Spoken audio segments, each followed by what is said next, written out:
suured veresooned, aort ja suur õõnesveen.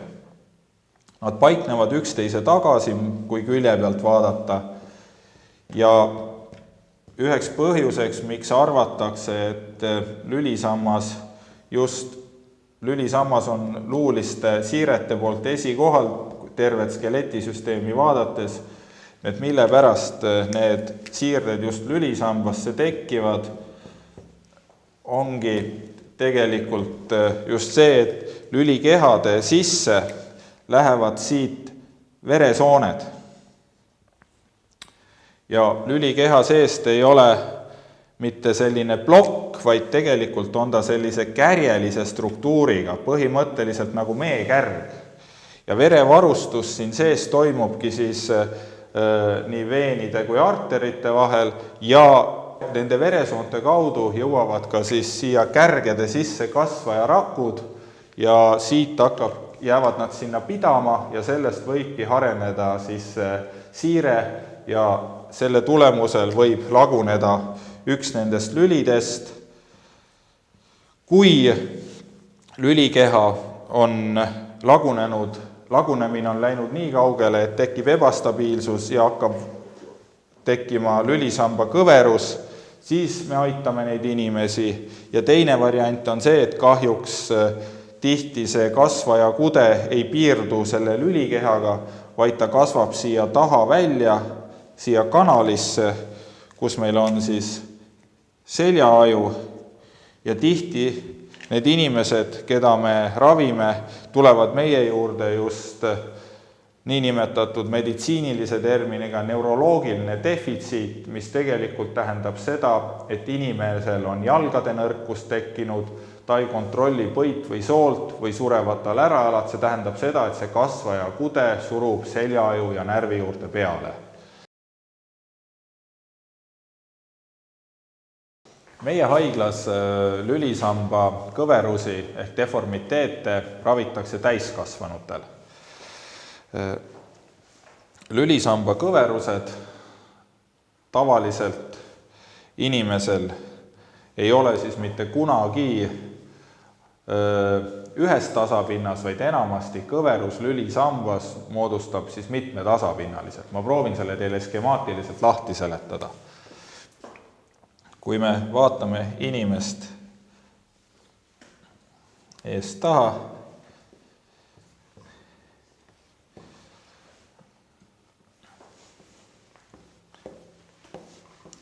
siis siin on inimese lülisammas ja normaalselt inimesel on õlad ühekõrgusel, vaagnad jäävad ülekõrgusel ja lülisammas ise paikneb sirgelt. Nüüd kõveruste korral ehk skoliooside korral toimub lülisamba pöördumine kõigepealt ümber oma telje, et lülisammas siis keerdub ja kõverdub. Ja enamasti tekivad niinimetatud kompensatoorsed kõverused, mis tähendab seda, et loodus ise ülevalt ja altpoolt proovib selle tasakaalu säilitada. Ja nendel juhtudel, kus need kõverused lähevad väga suureks, kus inimene enam ise selle tasakaalu säilitamisega hakkama ei saa, nendel juhtudel siis kirurg taastab selle tasakaalu. Kasutusel on väga erinevad tehnikad. Lihtsamate kõveruste korral on võimalik siis spetsiaalsete metallfiksaatoritega, mis asetatakse lülikehadesse tagant ja spetsiaalsete varrastega see kõverus korrigeerida. Kui tegemist on suurte kõverustega, siis selle tasakaalu ja õige lülisamba asendi taastamiseks on vajalik näiteks siis, et me saaksime selle kõveruse siit välja, siis osaliselt lülisammas välja lõigata ja uude asendisse panna. Need on väga keerulised, tehnilised ja pikad lõikused. Riskid on kõrgemad kui teiste lõikuste korral ja selleks, et kõik asjad õnnestuksid, on täna meie haiglas kasutusele võetud kõik viimane tehnika, mis tegelikult ka igal pool teistes lülisamba kirurgiakeskustes on. Meil on olemas spetsiaalsed aparaadid, et operatsiooni käigus kaotatud veri inimesele tagasi kanda, et inimese kudede hapnikutransport ei saaks häiritud ja väga oluline osa lülisamba deformiteetide kirurgilises ravis täna on sellisel protseduuril, mida teatakse neuromonitooringu nime all. Neuromonitooring on selline protseduur, et lõikuse ajal on inimesele asetatud elektroodid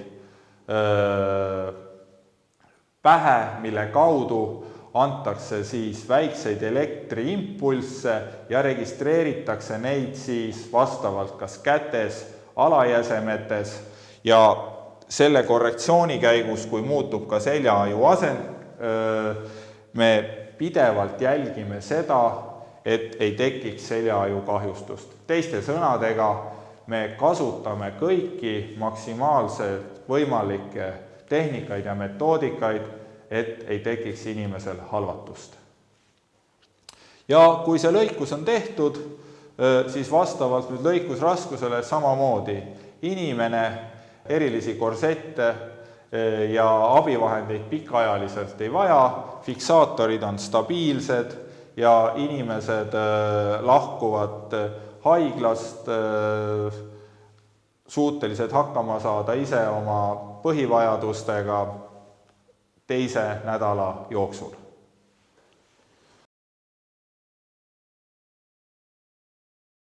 Seljavalu üheks põhjuseks just vanemas eas inimestel tihti on patoloogilised lülisamba või lülikeha murrud.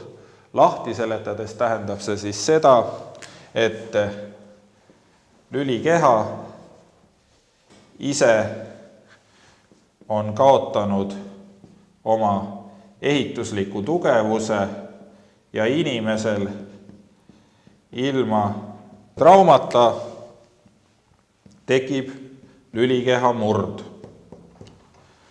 Ja kui me vaatame nüüd seda lülisammast inimesel, kus siis tasakaal jaotub ühtlaselt ristluu peale ja puusaliigeste peale, siis 80% koormusest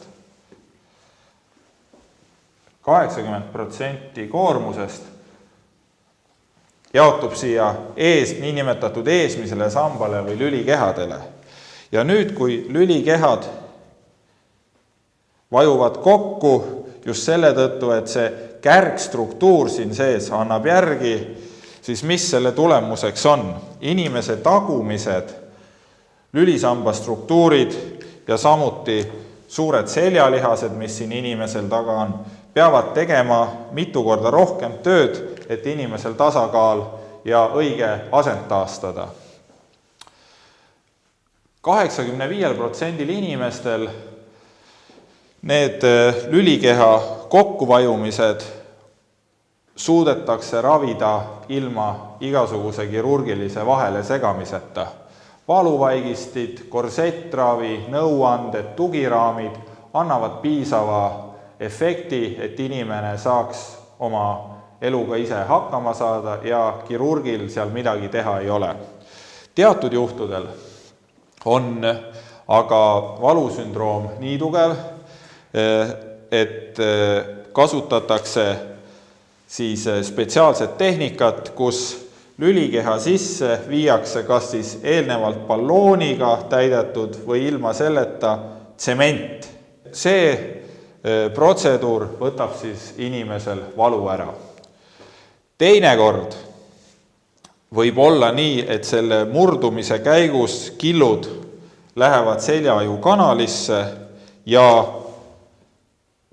tekivad inimesel niinimetatud radikuliidinähud või on inimesel tekkinud isegi halvatus. Siis kahjuks tuleb teostada jälle inimesel suurem operatsioon, vabastada seljaaju närvijuured ja taastada lülisamba stabiilsus.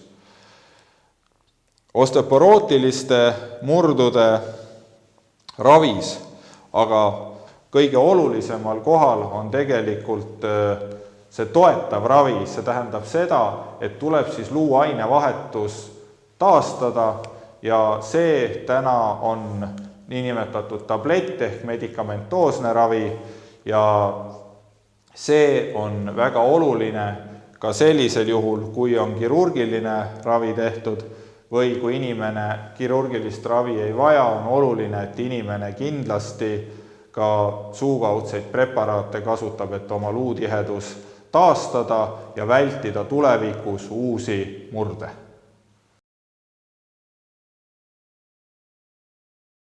Spondülolistees ehk lahti seletatuna on lülikehade nihkumine. Lülikehad tavaliselt asetsevad ühel joonel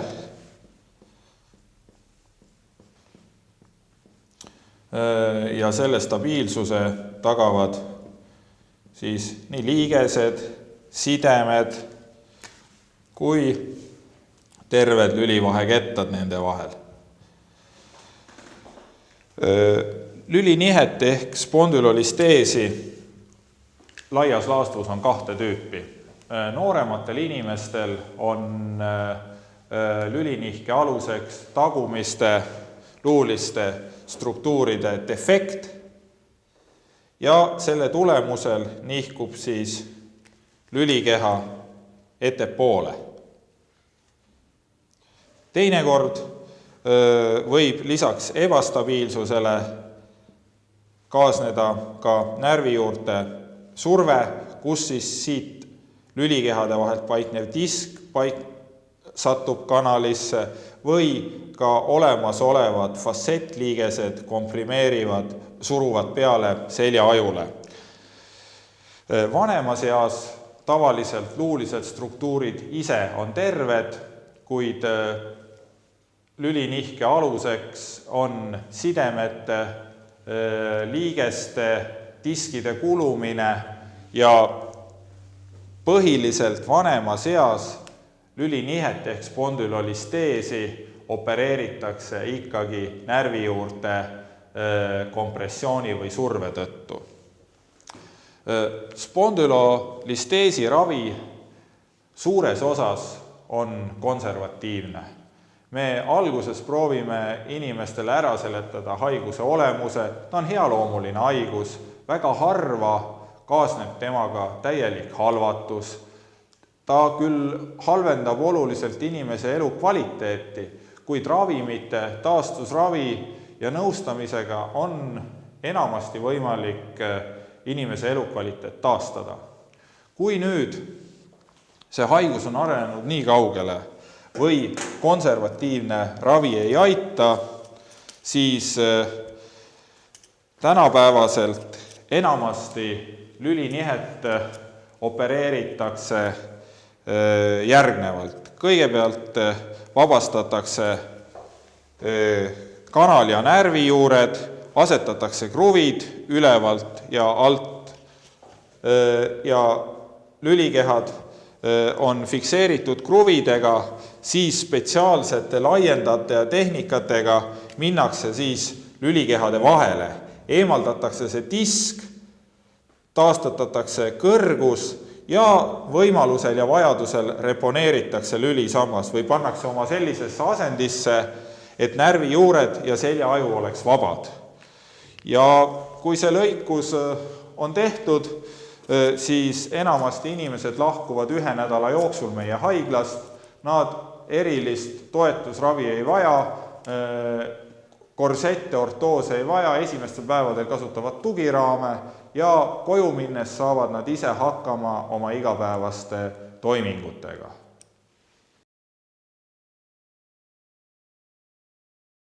Diskihaigust me võime laias laastus jagada 2. Diski enda haigus ehk kulumishaigus kulgeb healoomuliselt alaselja vanula ja enamasti, kui me patsient meie juurde pöördub, siis patsiendil valutab alaselg ja valud kiirguvad tuharatesse ja reite tahakülgedele. Kui me vaatame nüüd lülisammast, siis diski kulumishaigus enamasti on